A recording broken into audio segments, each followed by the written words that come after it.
Okay, so I'm here with the Logitech Combo Touch case for the iPad Pro. This is the particular one that fits the 11-inch iPad Pro, which I have right here. And it's one of those cases which you might be considering buying if you have something like an iPad Pro and you want something which is going to offer you a lot of protection, but also extra functionality like a hardware keyboard, which is going to make your workflow maybe more efficient and also more enjoyable. But the real question is, for £180, is this kind of case really going to be worth the money for you? This is exactly the question that this review is going to be about, but it's not going to be like other reviews, because not only am I going to give you my answer as to whether or not I would recommend this case, I'm also going to tell you a lot of things about this case that are really important to be aware of before you decide whether or not you're going to buy it. So I'm going to start off by unboxing it and showing you what's inside, and then we're going to get into more detail into the different chapters in the timestamps below. So let's get into the video.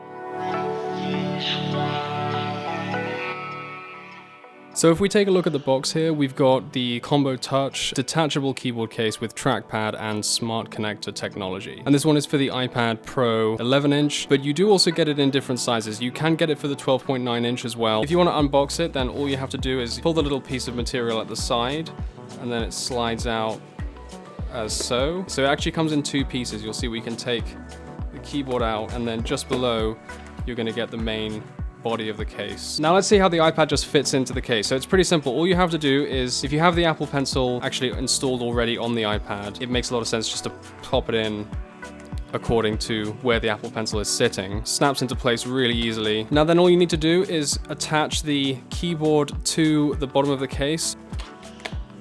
Fits on like so, and then you can close it, and then the case fits on like this. So now that we've taken a look at the unboxing, let's talk about some really important things to know before you buy about the design of the Logitech Combo. So first of all, I really like the material that goes around the outside. It actually does look a little bit deceptive on camera and in photos. It looks quite soft, but actually to the touch, it's a pretty hard fabric material. But I massively prefer how it feels to other alternatives like Apple's Magic Keyboard. And also one benefit of the material is that you're not going to get fingerprints and smudges over it so easily. So it's going to be able to look clean for quite a while. The different folding options and positions you can have the case in are also generally pretty intuitive. So there are pretty much three main options here. First of all, you can have the case pretty much just closed if you're carrying it around for protection, or if you want to use the keyboard properly, a little bit like a laptop, you can open up the case and then you can use a little folding piece of fabric at the back to prop up the iPad. And then thirdly, you can actually detach the keyboard and then attach it the other way around, and then the keyboard will just rest behind the iPad, and you can either fold the keyboard completely all the way down to give you still very much like a case at the back while you're using the front of the iPad,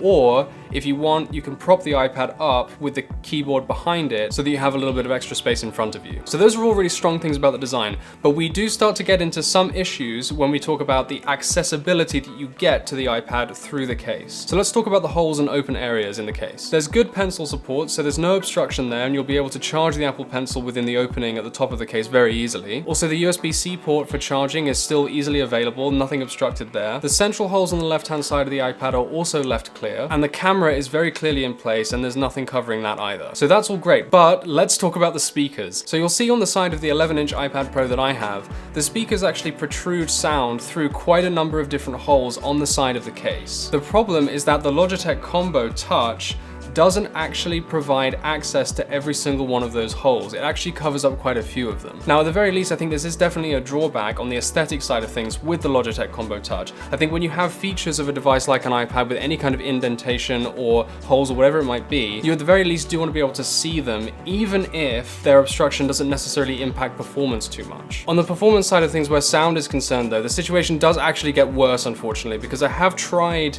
the iPad both with the case and without the case on, and definitely with the case, when you're playing music and things like that, unfortunately the sound is a little bit muffled compared to when you don't actually have the case on, and I think partly some of that might be to do with the obstruction caused by the incorrectly sized holes. So be aware that if you do want to buy a case which is not going to obstruct the sound entirely, the Logitech Combo Touch might not do a perfect job for you. Something else to keep in mind is that because of the design, the microphone hole on the side of the iPad is actually going to be covered up when you have the iPad placed into the Logitech Combo Touch case. I mean, for me, I didn't notice too much of a difference in how well the microphone was picking up sound, whether or not the case was on, even if the obstructions are more of an issue where the speakers are concerned. Okay, there are a couple of important things to know about the build quality too. First of all, the case, when it's on the iPad, is going to make your device feel a lot heavier. Apple, on their website, for example, indicate that the Logitech Touch Combo on the 11-inch iPad Pro, which I have, is going to make the device feel about 570 grams or so heavier.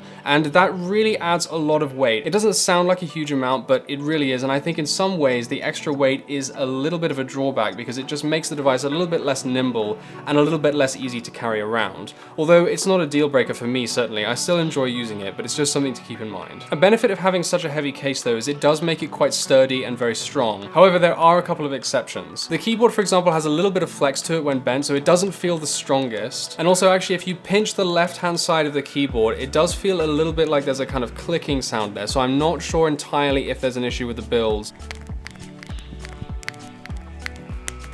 It seems like maybe there's something not quite glued together or something like that. I don't know if that's a quality control issue for me, but it did make the case feel a little bit to me like it was a little bit flimsy given the price tag. So overall, I am impressed with the build quality, even if there are some aspects of the case which make it maybe feel not quite as premium as you would expect for the price. Now the keyboard, I would say it feels absolutely fine to use. It's not great, it's not terrible. The keys are placed in a very compact position on the board, so it makes it kind of feel efficient to use in some ways. But on the flip side, because it is so thin, you're not gonna get very much key travel, so it's not going to feel anything like a heavy-duty mechanical keyboard, obviously. But even compared to some laptops like my ancient 2013 MacBook Pro, it's not going to feel like the most durable when you're typing on it, and that might appeal to some people but not others. The responsiveness of the keyboard though is fairly mixed. Typing, I would say, is good. It did feel a little bit slow to respond for me at first, but then I started typing quite quickly and it didn't have any problems keeping up with me. But there are some functions of keys which do typically work on iPads which don't translate over to the Logitech Touch Combo. For example, something I find really frustrating is that if you hold down the delete key,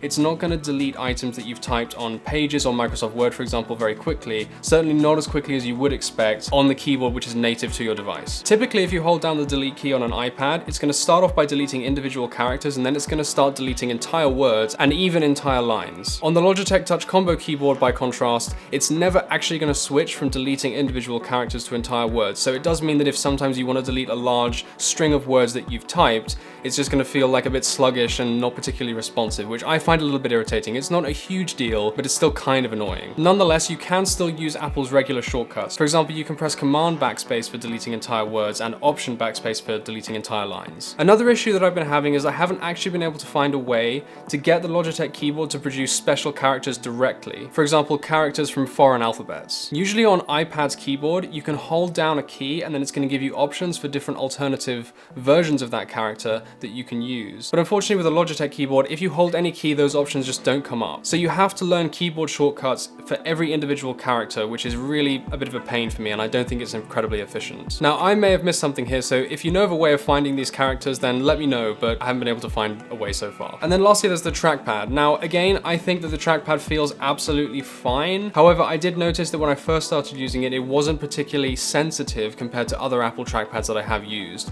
So I had to go into the settings of my iPad in order to be able to change the sensitivity up to maximum to make it feel responsive enough. But despite that, there are still some areas where the trackpad isn't as responsive as I would like. One issue, for example, is that double clicking in order to highlight words, for some reason, it just doesn't happen as quickly and responsively as I would have liked. And it certainly hasn't been as responsive as my experiences using keyboards that are actually built into laptops that Apple produce. But overall, I mean, I think the trackpad and the keyboard, they feel fine. There's just a couple of areas where sensitivity or accessibility are not quite there for me. So overall, just to conclude, I really do think actually that this case with the keyboard that comes with it is actually great value for £180. Its main strengths are the design, which I think is fantastic, also the build quality and the accessibility that it gives you to your device, and also the price, which actually undercuts Apple's Magic Keyboard by a pretty considerable amount. Just be aware before you buy that there are unfortunately a few disappointing features, like the keyboard functionality and the general level of responsiveness of both the keyboard and the trackpad. But these issues are really mostly small and they shouldn't be deal breakers. And I'd absolutely recommend this case if you are thinking about buying something high quality to protect your iPad Pro. If you like this video and you found it helpful, then make sure you remember to hit the like button and to subscribe to keep up to date with all of the latest news on the channel. Thanks for watching, see you in the next video.